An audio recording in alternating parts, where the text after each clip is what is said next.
Namaskaram. Next concept in PGBP chapter is method of accounting. So in accounts you might have studied, so far as methods of accounting is concerned, there are two bases, cash basis and accrual basis. Accrual is also known as mercantile. Okay. So which basis we should follow in income tax while computing PGBP? So that freedom is given to the assessee. If assessee is comfortable and he has been following cash basis, he should follow the cash basis. If assessee is following accrual system or mercantile system of the accounting, then he must follow accrual and mercantile. Whatever method you choose once, you should remain consistent with that. That's the only concern of income tax department, and all your items should have the impact of accrual or cash. But there are certain exceptions which are given under section 145B, and we will read those particular expenses also in section 43B. Okay. So some items are there in section 145B and some item we are going to discuss so far as expenses are concerned in section 43B, which even though assessee adopts accrual system of accounting, either it will be taxed on receipt basis or it will be allowed as a deduction on payment basis. Okay. So look at the explanation. Income chargeable under the head PGBP or IFRS. This section 145(1) is applicable to two places, PGBP and IFRS. It's not applicable to salary, house property and capital gain, because those chapters are having their own mechanism of computation of tax. Shall be computed in accordance either, that means option is given to assessee, either as a cash or mercantile system of accounting regularly employed by the assessee. So it's a choice of an assessee, but it should be regular, it should be consistent with that particular method. However, as per section 145B, which is recently inserted in income tax, okay, certain income, so here they are talking about two income. One is having origin in capital gain chapter, which is interest on compensation paid to the assessee on accounts of compulsory acquisition. So a lot of development is happening throughout the country in terms of infrastructure. To develop infrastructure of road, tunnel, dam, airports, okay, government compulsory acquired his assessee's property, and you know this, that government may not pay this compensation on the time, so they have to pay a compensation along with interest.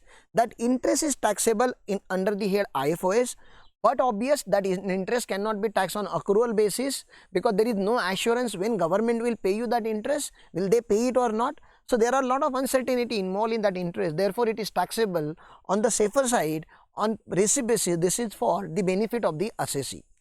Next one is a subsidy or grant from the central government or state government.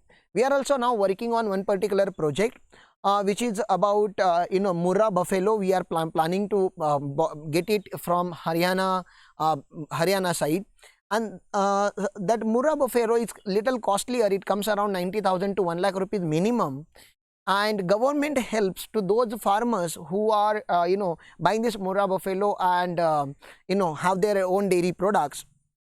But that subsidy is so contingent in nature, so conditional in nature, that we cannot estimate whether we will be able to get that subsidy or not. Obviously, because of that kind of uncertainty involved in all types of government subsidies, they are saying, okay, government subsidy is taxable, but it should not become taxable on accrual basis. It should become taxable in the year in which it was received by the assessee. So again, on a receipt basis, though method of accounting employed by the assessee is a mercantile system. Okay.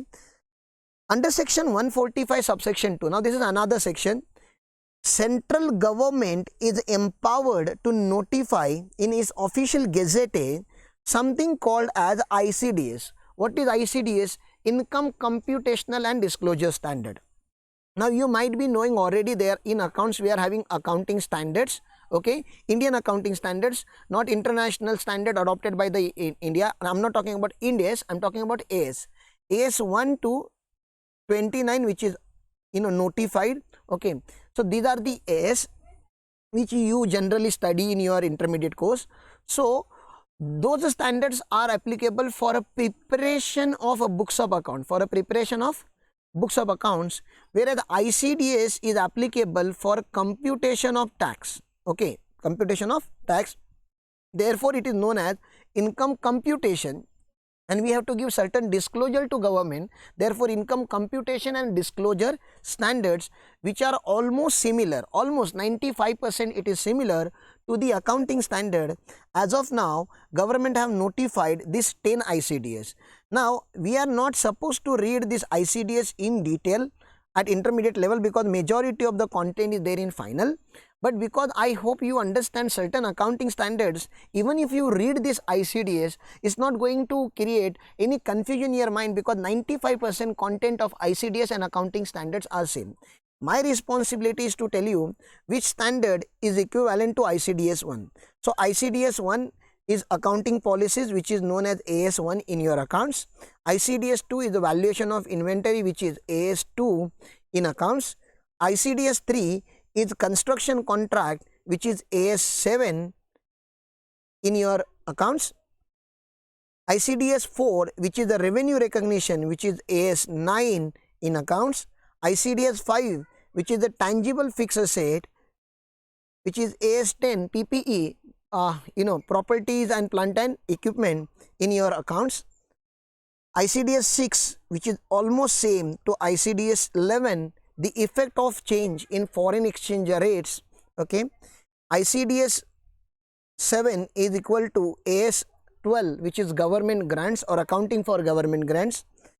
ICDS 8 is equal to AS 13, accounting standard 13, which is investment. Here it is called as securities. ICDS 9 is equal to borrowing cost, which is AS 16 and very interesting standard. Okay, ICDS 10 is equal to AS 29, which talks about provisions, contingent assets and contingent liabilities. So, this is, at least you remember this ICDS and its name because they may ask this in multiple choice question. Okay, so this is what you need to know about method of accountings. Okay, this ICDS, one more para which is important, this para. This notify ICDS have to be followed by all assessees. Now look at the all assessee, look at the exception. This is exception is important. Other than individual or HUF, okay, who is not required to get his accounts audited in a previous year according to section 44 AB. Now you already know if you are a professional, your turnover exceeds 50 lakh, then you have to get your books of accounts audited. If you are a business class, if turnover exceeds 1 crore, then you have to get your books of accounts audited. If you are a 44 AD assessee and crossing your turnover 2 crore, then you have to get your books of accounts audited. So, if you are not supposed to get your books of accounts audited, that means you are a small individual and HUF, then you are excluded from the application of ICDS. And there are certain assessee who follow cash method. For them also ICDS is not applicable. ICDS is applicable only to those assessees who are following accrual system of accounting, mercantile system of accounting.